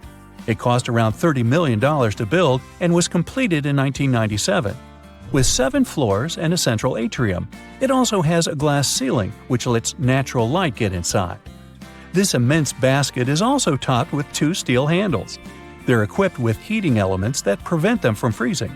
They also protect the glass atrium situated right below from any ice that might fall on it during the winter season. Darmstadt, Germany, there's a residential building complex built in the 1990s, named the Weissspirale. It has a wonderful design, as well as an interesting story to back it up. The name literally translates to forest spiral. This might refer to the plan of the building, along with the fact that its roof is green. Not simply in color, though. This swirly building has a jaw-dropping forest on its roof, with maple and lime trees. The unique construction was completed in 2000. It has 105 apartments and more than 100 windows, each of them with its particular shape and size. With 12 floors at its highest point, the building also houses a cafe and a bar. Another interesting feature? Each corner in the construction is rounded off. Now, should you ever find yourself visiting the city of Rotterdam in the Netherlands, try not to miss the cube houses. These unique buildings are placed above ground level on top of a pedestrian bridge close to the city center and the Rotterdam Black metro station. In the 20th century, the city of Rotterdam was damaged. That's why later it became the focus of new, cutting-edge architecture designs. Dutch architect Piet Blom started designing functional housing, which could also leave some room for pedestrians on the ground level. He got the idea for these houses from simple elements, such as forests and trees. Each house is placed on a hexagonal pylon, a construction made of concrete and designed to look like the trunk of a tree. Each of these pylons has a staircase that leads to well-spaced living areas. Another example of a house that looks like it has just escaped from a fairy tale is the Nautilus House. You can find it near Mexico City, Mexico. With its shell-like shape, it's also one of the first representations of bioarchitecture. The man behind this unique design is Javier Senosieng. He was inspired by the works of Gaudi and Frank Lloyd Wright. The very concept of bioarchitecture is that buildings should be constructed based on structures found in nature. It's also supposed to remind people of their local history and traditions. The Nautilus House doesn't have a lot of storage space, according to the builders, But this structure is supposed to be earthquake-resistant and maintenance-free. Not to mention hundreds of tiny rainbow-colored stained glass windows decorating the building. There are many myths around arguably the greatest structure ever built by humans, the Great Wall of China. Some say it's so grand that it's visible from space. Others claim that you can see it from as far as the moon. Other theories suggest that the builders of the wall were left inside. Well, sorry to disappoint you, but all these impressive stories are just myths. But even with those stories busted, the Great Wall of China is an impressive and truly breathtaking structure. So let me tell you its true story. Today, China is one of the most populated countries in the world, counting as many as 1.4 billion residents. It's also one of the oldest nations in the world. It has 3,500 years of continuous written history, but the civilization existed long before that. There is a theory that while the European continent, for example, was most likely reached by humans from Africa, China wasn't populated by settlers that came from somewhere else. Some people believe that the Chinese civilization got formed from local Stone Age people who lived on the territory since the Prehistoric period. So now, the Great Wall of China. It's truly big even by today's standard, stretching for over 13,000 miles. To imagine it better, it's almost 5 times the distance between New York and Los Angeles. Or even a bit greater than the distance between the North and South Poles. Even in modern times, people have never built anything close to this big. Of course, it didn't take a day to build the Great Wall of China. Keep going. In fact, the wall was being built for centuries. Maybe you know that ancient cities had walls around them to protect themselves from invaders. Yes, Chinese cities had them too. The first Chinese emperor united the country in 220 BCE and got a brilliant but very ambitious idea to turn all city walls into one big wall that would defend the country's border against attacks from the north. A trusted general directed the construction, enrolling a big group of workers, soldiers, commoners, and convicts. Back then, the wall was built of rammed earth and wood.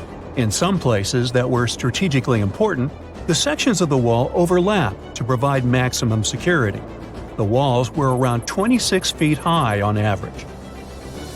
But the Great Wall didn't yet look like the construction we know today.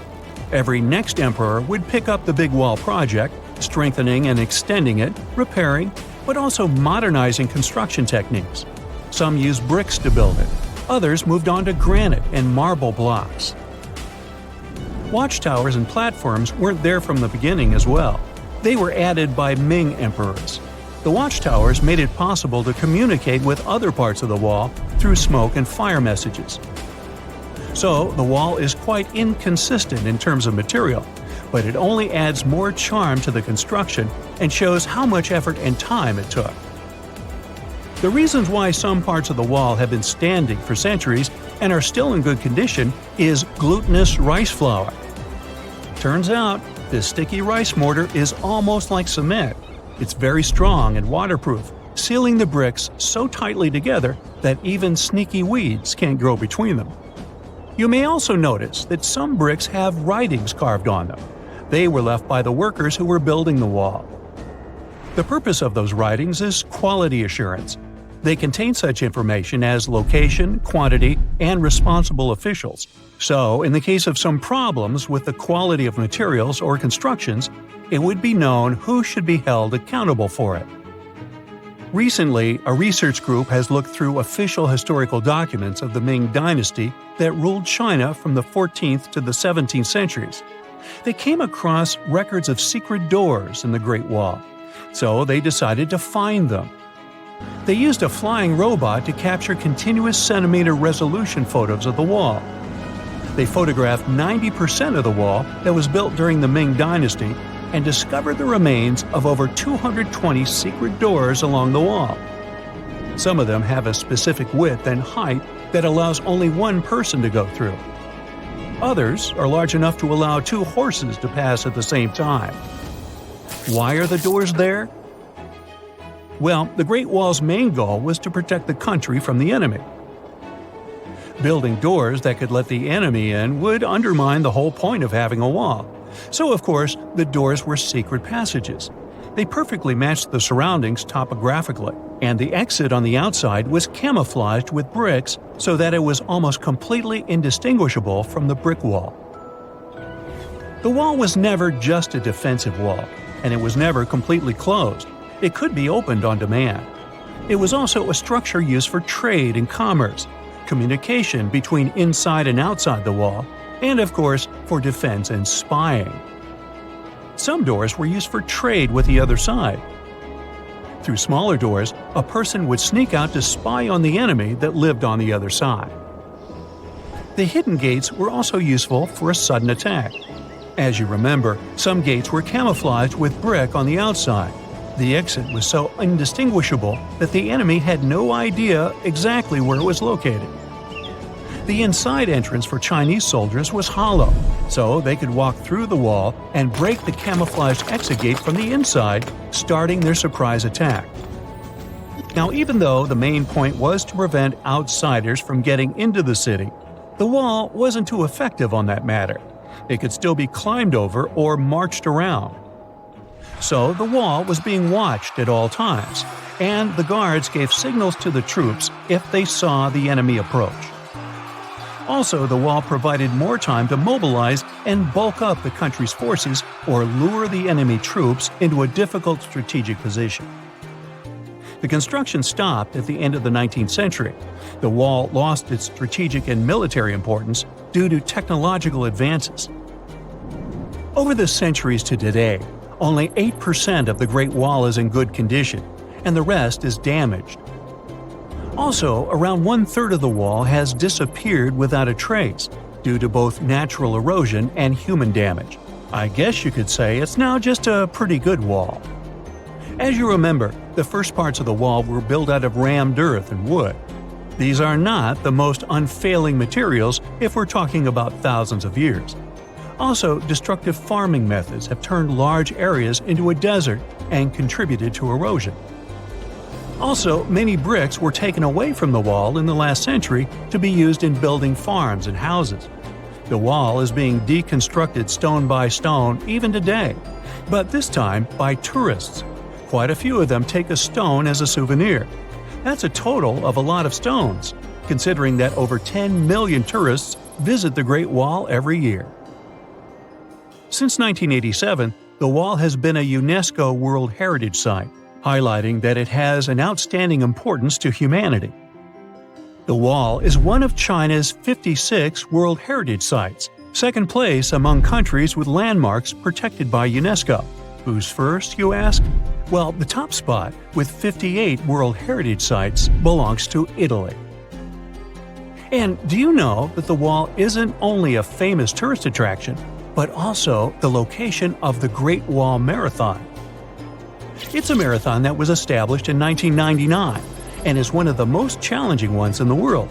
You guessed right, people run along the wall, including all the steps.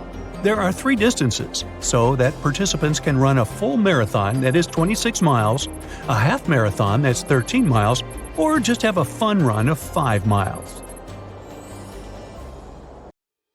Now, we wouldn't call this island mystical unless there were tales of giants living here. The island of Gozo in Malta is the backdrop of an ancient legend. Malta is an island country located in the Mediterranean Sea, just south of Europe. It's a very strategically located archipelago. Throughout history, it was ruled by many different societies, such as the Phoenicians, Greeks, Romans, and Carthaginians. One cold night, thousands of years ago, a farmer noticed the sky turn orange, then red, when he heard a loud thump. Although the ground seemed to be moving, this wasn't an earthquake. When he looked toward the woods, he saw a giant silhouette, taller than the trees. As he fearfully approached, he realized it was a woman, a giant woman. She introduced herself as Sansuna. Unlike the terrible giants of many tales, Sansuna didn't want to exterminate the human race. She was loving and caring. She told the farmer that she and her people could help protect their land from invaders. The locals were pretty interested in this offer. Since Malta is located in an important commercial route, it was constantly being invaded. The story says that Sunsuna settled in Malta, and sooner rather than later, she was moving things around. And when I say things, I mean monoliths. Sunsuna carried huge stones on her shoulder to build a magnificent temple called Gigantia, which means place of giants. She even did this while holding her half-giant, half-human kid on the other shoulder. Some say Sunsuna lived exclusively on beans and honey, although others replaced honey with water. The funniest bit here is that Malta is the 10th smallest country in the world, but it somehow managed to host giants. Hey, go figure. The temple looked like a giant game of Tetris, with some stones weighing as much as 20 elephants. Some of these monolithic rocks are so heavy, scholars guess it would take 50 men working together to lift just one stone. Now, as much as this is entertaining, humans never proved giants were real, so this story couldn't be true. There's a brief mention of a species of giants called the Nephilim in some ancient texts. The Nephilims would have been terrible giants that wreaked havoc on the earth and only survived until the Great Flood. But nobody ever found real proof of this species really existing on Earth, until this came along. The world of Maltese archaeology unearthed quite a few shocking things in the past years. One of them are known as the hypogeum skulls. Hypogeum is the Greek word for underground, and this incredible site was discovered in the first decade of the 20th century. Back then, Malta's National Museum director received an important phone call. Someone had accidentally dug some impressive bones and asked him to come check it out. The hypogeum looked like an underground city, filled with mazes and rooms that stretched along multiple floors. They were all made with similar limestones as the Maltese temples above ground. The hypogeum was filled with important relics and artifacts. Scientists quickly understood that the hypogeum was built as a type of final resting place for locals. So, along with skulls, they found a lot of bones and skeletons. One of these artifacts were skulls, but these weren't regular human skulls. Rather, they were of the elongated type. To make matters worse, these skulls were hidden from the public for years. People started to talk and created a bunch of theories behind it. The truth is that this discovery was a turning point for Maltese archaeology, although scientists didn't know what to do with it. Some wondered if these skulls were natural or manipulated, since they knew some cultures in the world used head binds to alter their skulls. Other scientists threw in the hypothesis of little gray people or even the legendary giants. Some say that the elongated skulls could have been sculptures that worshipped otherworldly deities. There was no way to confirm any of these theories, so the question remained: who were the builders of Malta's megalithic temples? Now let's take a look at what scientists know. The Maltese megalithic temples have been standing strong since 3500 BCE, which is even older than the pyramids of Egypt.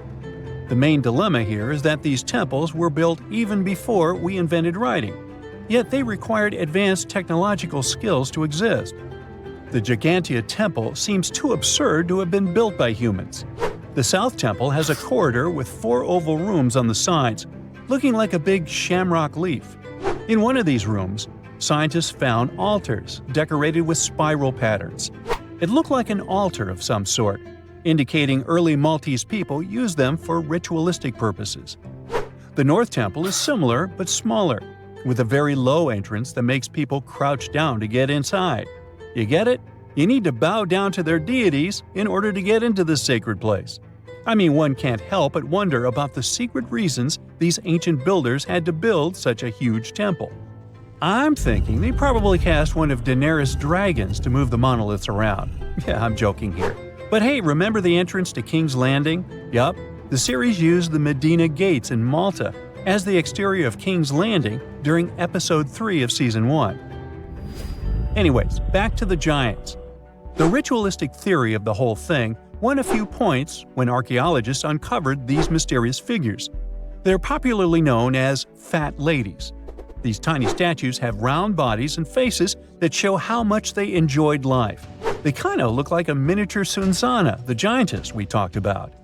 Scientists believe these were statues that celebrated well-being and prosperity. It does prove that the people of the time had advanced craftsmanship skills, and they were pretty intentional with their constructions and art manifestations. One of these statues is known as the Sleeping Lady. This Neolithic piece of art depicts the figure of a large woman lying on her side sleeping. After studying it deeper, scientists guessed this statue was meant to represent the Great Reaper. It was found in the hypogeum, which we now know was a huge resting place. This specific statue is different from all the other fat ladies, starting with the hair and the embroidered skirt. Then there's this statue. This is supposed to represent an 8-foot-tall woman and the rim of her skirt. She was discovered in the most unusual of ways. A farmer was trying to plow his field, but he kept hitting large blocks of stone. All the way back in 1915, the farmer called Malta's National Museum director and asked him to come check it out. Some think this is all the proof you need to confirm that Sansana was real. Others aren't all that sure. But that's not all. The place where this giant statue was buried revealed one of Malta's most impressive archaeological sites, the Tarsian temples. The temples were made from limestone blocks. Some are 20 feet tall and weigh around 20 tons. Zamet, the museum director, kept digging and discovered multiple sites made of megalithic stones. All of them supposedly built by Stone Age farmers, all stranded on a remote island in the Mediterranean Sea thousands of years ago. It just doesn't make sense. I mean, look at these temples in Manidra. This is probably the world's earliest calendar. On the equinoxes, the sun passes directly through the main doorway, straight down the central axis. On the solstices, there are two superb variations. During the summer solstice, the rays fall on the edge of the megalith to the left of the doorway, and during the winter, the rays fall to the right side of the doorway. It's astronomical precision at its finest. And what about the structures in the Hall Tarsian that we've already talked about? This complex is the oldest one in all of Malta. It was built with the purpose of doing animal offerings to deities. Scientists confirmed this by unearthing numerous animal bones buried in the soil. They also found a great collection of spirals, indicating that the locals also used this temple for ritualistic purposes. Overall, there are 7 megalithic temples in Malta, each more impressive than the other. Scholars keep on digging to see if they can uncover the truth, much like researchers do with the pyramids of Egypt, the lost Mayan cities in the Americas, and other sites. Imagine you could spend an entire week scanning ancient ruins and taking photographs of the world's most surreal archaeological sites. Would you be up for it? So, let's do some digging. The first stop on your busy itinerary is Southeast Asia. It's home to some pretty cool ruins. You start in Bagan, located in the hinterlands of Myanmar. There are many ways to visit the site, and you're glad you've booked 2 different experiences. The first one is a hot air balloon trip at sunrise. Right before dawn, you board the balloon, and as soon as the sun starts to appear on the horizon, you begin your flight over the marvelous area. As the sun rises, it glistens on more than 2,000 conic-shaped golden structures. The hot air balloon ride is quick, but it gives you unparalleled views of all the 40 miles over which the site sprawls. Back on land, you rent a bicycle and roam the village of ruins. Some of them are open and allow you to peep inside. These magnificent ruins were built between the 11th and 13th century CE and were mainly places of worship. There were originally over 10,000 buildings, but they were gradually deteriorating over time due to earthquakes. Thankfully, the site became a UNESCO World Heritage Site back in 2015 and has since been preserved. Up next, you catch a flight to Cambodia. You take some time to visit Angkor, the world-famous archaeological site nestled deep within the jungle. Good thing you've brought bug spray with you. The city of Angkor was once the capital of the Khmer Empire from the 9th to 15th century. FYI, the word Angkor means capital city in the Khmer language. The city was founded by King Yasovarman I, and it became one of the largest cities in the pre-industrial world. Researchers say nearly 1 million people live there. Until today, Angkor is admired for its stunning architecture. The Khmer style is recognized in the use of huge blocks of sandstone. The towers are believed to have been once decorated with gold. But today, the site is a maze of vine-covered temples. The city was abandoned in 1431 and wasn't rediscovered until the 1840s. Oh, and just so you know, this is also a UNESCO heritage site. It became one in 1992, in case you want to brag to your friends about your culturally rich adventures in the future. Now, your trip continues in Egypt. You're here to visit the Karnak Temple in the city of Luxor. You opt for the most unusual way to get to Luxor. That is, a boat ride down the Nile River. Leaving Cairo, you head south until you reach the famous ancient city. Luxor was once the capital of Egypt and a true hub of power and wealth. That is why the Karnak complex is such a great archaeological site. You choose to visit it at night, and still at the entrance, you are struck by the site's beauty. In the evening, artificial lights cast a golden glow on the temple statues and stone columns. The temple is huge and was built mainly around the 18th and 19th centuries BCE. Each Egyptian pharaoh from that period left their own architectural mark on the site. The highlight of this tour is taking a walk through the Avenue of Sphinxes and discovering the Great Hypostyle Hall. This hall is filled with towering pylons and solid sandstone columns, a true wonder. From Egypt, you head down to Jordan.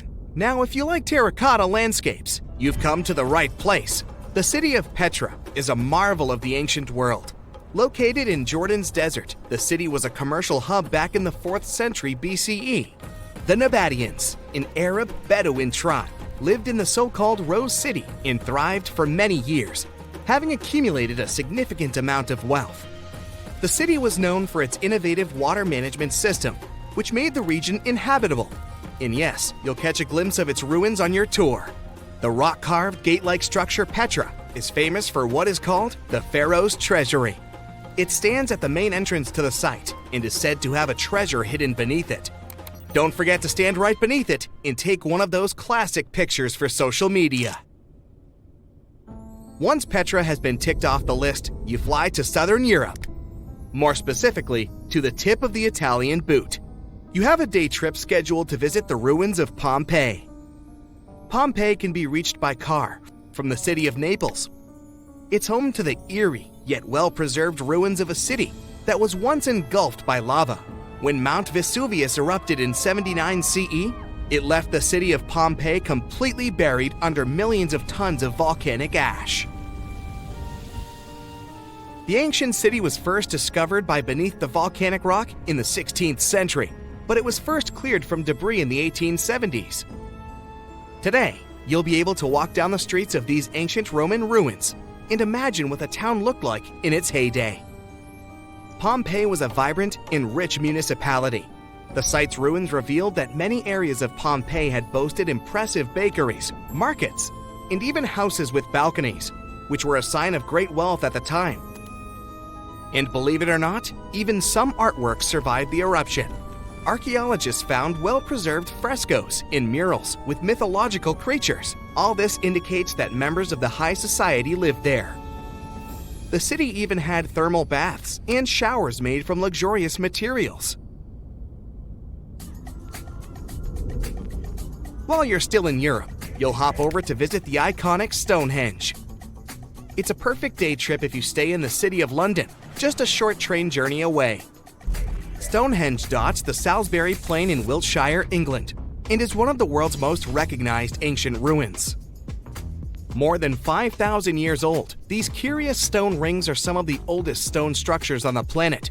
Created out of sandstone, they are shrouded in misery. Who built them and why is still largely unknown. Popular theories claim that Stonehenge was used as a great solar calendar, built to help people keep track of days, weeks, and months. Talk about hard work to create a mere calendar, huh?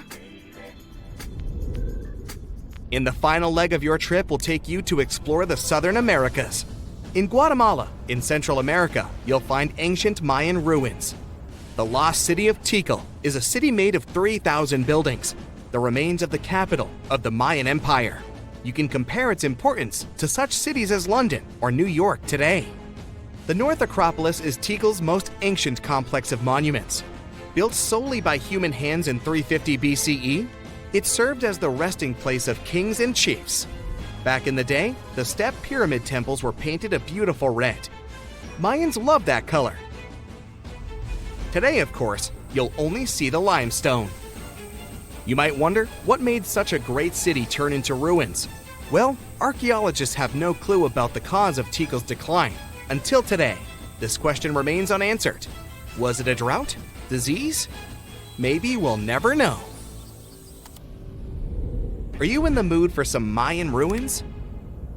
Chichen Itza is an archaeological site with the best preserved pyramids on Earth.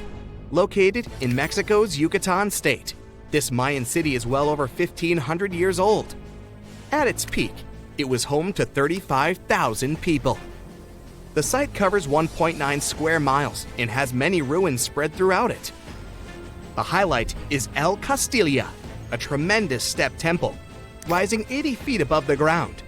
Its most peculiar feature is that it has 91 steps on each of its 4 sides, including the upper platform, which makes for 365 steps, the same as the number of days in the solar year. Phew, what an intense trip. Time to head home now and soak it all in. See you next time.